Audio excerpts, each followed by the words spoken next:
তাহলে কি আমরা বলতে পারি পাহাড়েও ঠিক এরকম ঘটনা ঘটতে যাচ্ছে? কেন মেরামত বন্ধ করে দেওয়া হবে?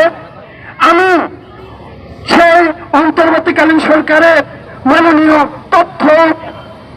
তথ্য মন্ত্রণালয়ের উপদেষ্টা আমাদের ঢাকা বিশ্ববিদ্যালয়ের শিক্ষার্থী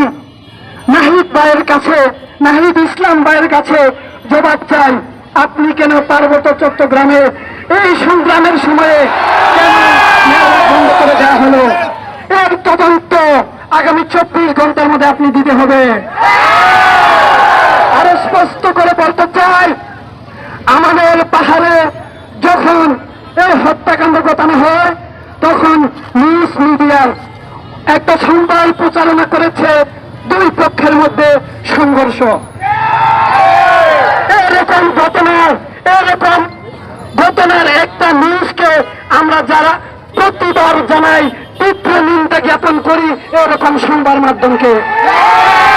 আপনি ঘটনা জেনেও কেন ভুয়া তথ্য সংবাদ মাধ্যমে প্রকাশ করেন, এর জবাব আপনাকে দিতে হবে।